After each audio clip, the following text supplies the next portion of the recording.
Wrestling is weird, and nowhere is that weirdness more front and stage than when we're dealing with a wrestler with supernatural powers. And I would consider supernatural powers to be something otherworldly that cannot be explained with basic math or science or logic. And I typically don't love supernatural gimmicks, not because I don't like fun. I personally do enjoy them, but I'm an advocate of the sport and the entertainment medium that is the world of professional wrestling, and it's tough to get a newbie into the world of professional wrestling when the first thing they see on screen is a dude that lives under your bed that eats worms. But I digress, because many of these supernatural characters have gone out and carved a Hall of Fame worthy career for themselves. But for every single Hall of Famer, there are 1,000 terrible supernatural gimmicks. But today we have collected some of the most popular supernatural characters in wrestling history, and we're going to be ranking them from Hall of Fame all the way down to trash. And as always, don't forget to subscribe to the channel, ring that bell for notifications. If you're a wrestling fan, you already found the best channel that there is for you, so make sure you subscribe. All right, let's go ahead and get started here. The tiers that we're going to be using, we have Hall of Fame, Amazing, Good, Bad, and WTF, because I just thought that what the fuck was just appropriate for this. Let's go ahead and get started with one of the most popular WWE superstars of all time in The Undertaker. And I don't believe that anyone is going to argue that The Undertaker immediately just goes into the Hall of Fame category, whether it's because of his body of work,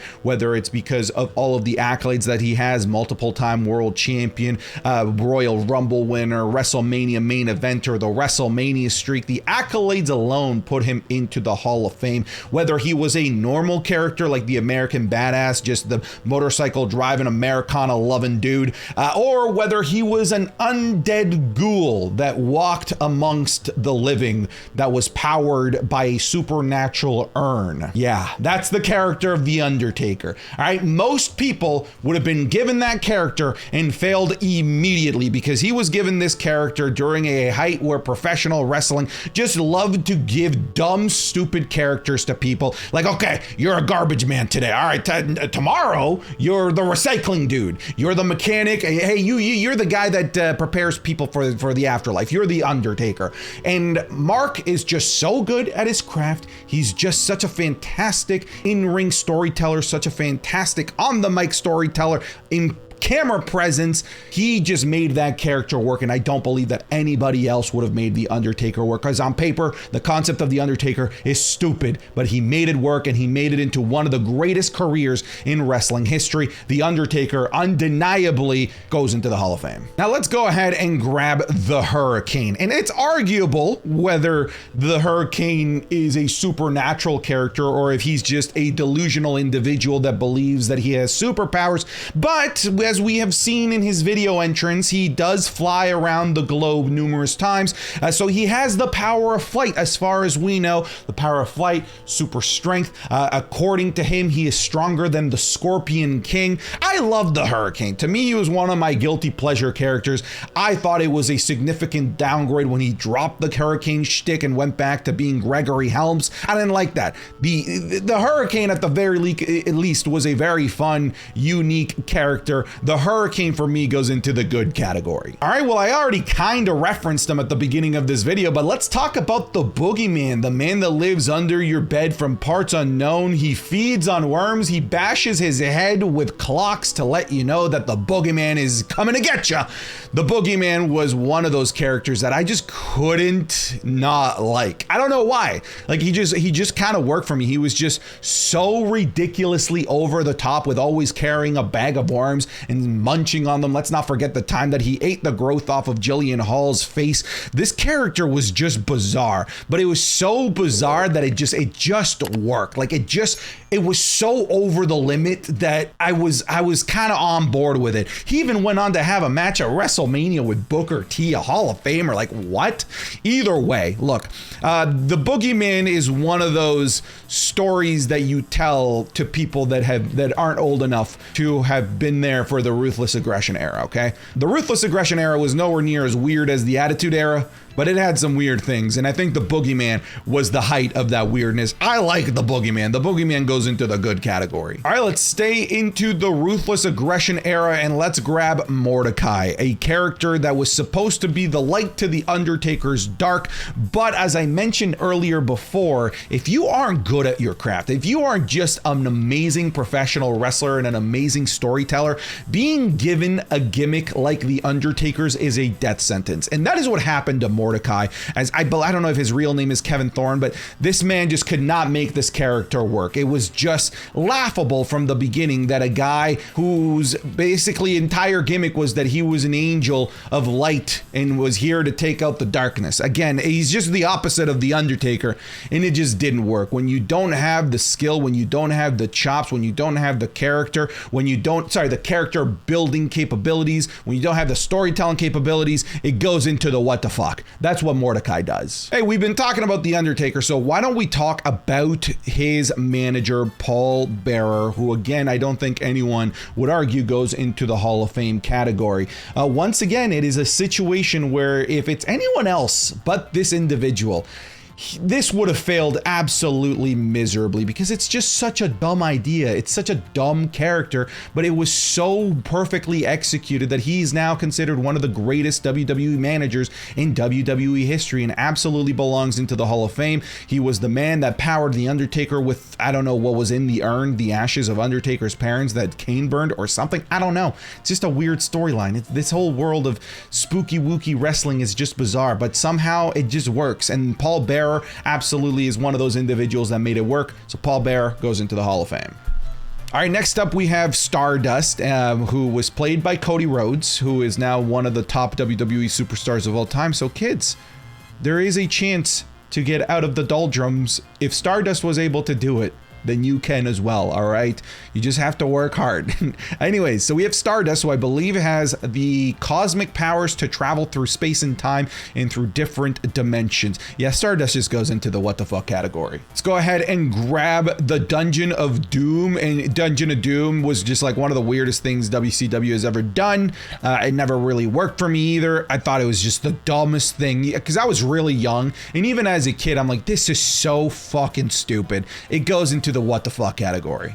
Next we have Fantasio or Phantasmo. I don't know, dude. He's just like a mime magician. He like during his wrestling, he would do magic tricks. It's fucking stupid. Immediately into the WTF category. Now let's go ahead and grab Vampiro. Vampiro, you know, kind of worked for me a little bit more than these guys that are in the WTF category. For some weird reason, the early 2000s and the late 90s, there was a big craze for edgy vampires. Eventually, the vampire craze turned into hot, sexy vampires, but the 90s was about the edgy vampires, and Vampiro, as you'll see, is not the only vampire gimmick that we'll see later on. But Vampiro, I guess, makes it out of the WTF category for me and goes into bad. Yeah, let's just complete this trilogy of vampires. Next is Kevin Thorne, and Kevin Thorne is a repackaged Mordecai. So he went from being, I don't know, God or something into being a vampire. I don't know, but he also missed the memo because he was the edgy vampire from the 90s, but it was like the mid 2000s when it was all about the hot, sexy, super ripped, super beautiful vampire. So he was like 8 years behind. I mean, but it was better than Mordecai. It did work better than Mordecai. He had kind of a cool faction with his character as well. Still bad, still bad.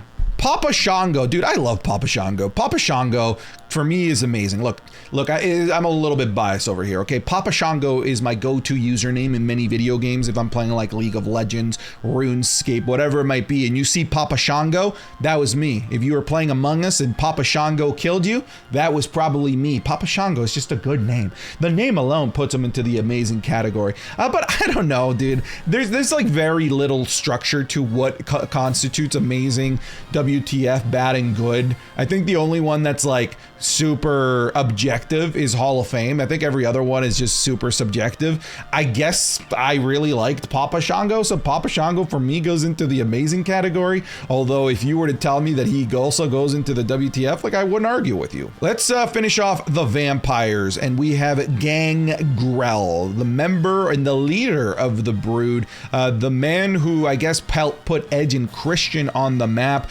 We're gonna put him into the good category. I always thought that he was a great in-ring performer. He took that vampire gimmick and he really made it work. I thought that the Brood was so cool. The entrance was badass. The in-ring gear was so cool.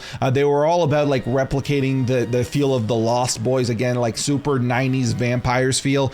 So to me, Gangrel, and if I were to put like the whole Brood in here, I think that could work as well, but I would put Gangrel into the good category. Next, let's go ahead and grab Kane. And Kane also falls into the family of Hall of Fame. I mean, Kane is another one of those great character workers that had this like weird yo-yo of slight variations of his character. He would go as a mute who could only talk with like that weird thing that people who don't have voice boxes can talk with, to I guess just like a normal dude in a mask, to an unhinged individual that took off his mask and is just burning people and electrocuting their nutsacks, to a corporate version of himself, to a mayor. Like, dude, like this dude is a chameleon when it comes to character work. But yeah, I mean, like the character of Kane, the matches that he's had, the storylines that he's been a part of, the longevity that he had in the world of the WWE, not just me, but also the WWE agrees that he's a Hall of Famer. Now we must be awoken, yes, as we talk about woken or broken Matt Hardy. I guess broken is more TNA, woken is the WWE's version of Matthew Hardy. Yes, I can't do an impression of him. Dude, I love woke Matt Hardy. He did not get enough of a chance in the WWE because woke Matt Hardy is absolutely hilarious. And dude, go back and look at the clips of broken Matt Hardy in Impact, and dude, it is absolute gold. The matches and promos that he would have in his compound with Senior Benjamin and like the drone, dude, it was just fantastic. I absolutely adore woken / broken Matt Hardy. It goes into the amazing category for me. All right, let's go ahead and grab Bray Wyatt. And like, dude, I guess it kind of like depends for me. Like if we're talking Bray Wyatt after The Fiend, like when he came back at Extreme Rules 2022, I'd put him into like the absolute worst garbage category. I think he has just been such a waste of space in the world of the WWE,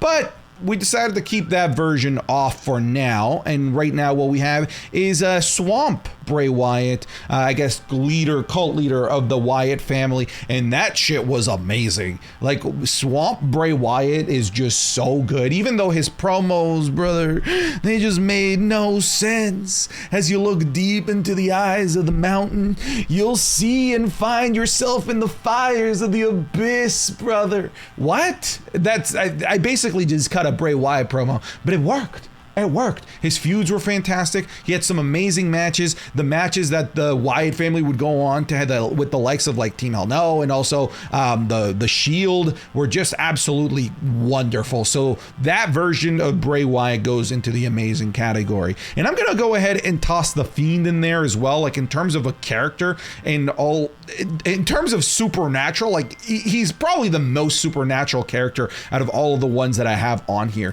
But the Fiend worked for me. I thought like it was just a right level of production that made this character really stand out. Unfortunately, what ruined him was writing. Okay, it was not Bray Wyatt's fault. It was not the character's fault. It really was just the booking decisions of the WWE and what they decided to do with the Fiend. I'll never understand why they made him lose to Goldberg. Hell, I'll never even understand why they decided to give him the title in the first place. A character like this just does not need a title because it brings him back down into reality, right? When one of these characters, when they make their prize the title, okay, so they're just like a regular human because they want to be the champion, they want to be the best. But if you take that out of their motivations, then they become truly mysterious and truly spooky. And unfortunately, WWE creative just doesn't understand that.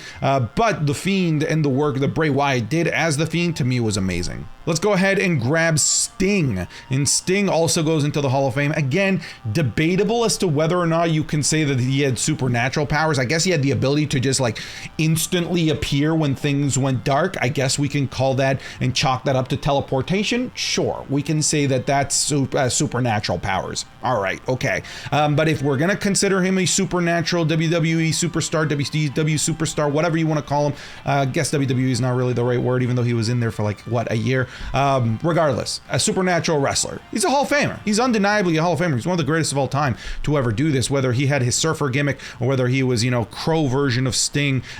He's undeniably one of those individuals that is in the conversation in like the top 10 wrestlers of all time. So yeah, Crow Sting, even though it's debatable as to whether or not he has superpowers or not, goes into the Hall of Fame. And lastly, we have the Demon, Finn Balor. If we're talking NXT, this goes into the Hall of Fame. In the main roster, the Demon has just been an absolute joke. Like the whole concept of the Demon is that Finn Balor is tapping into something that is not human. All right, it allows him to be the most primal version of himself, the deadliest version of himself. That's why whenever he pulled that character out in NXT Black and Gold, he was untouchable. He was unbeatable. But WWE main roster just doesn't get that memo. He loses more often as the Demon than not, honestly. So the Demon, as much as I want to put it in the Hall of Fame because I think it's so cool, I think it kind of goes into the same pool as the Fiend, just in terms of how poorly they're used. But yeah, the Demon Finn Balor to me is just a fantastic addition to Finn Balor's character work, and let's not forget how awesome the Demon entrance is. It goes into the amazing category. But that's it. Those are the supernatural characters that I picked. Get out of here.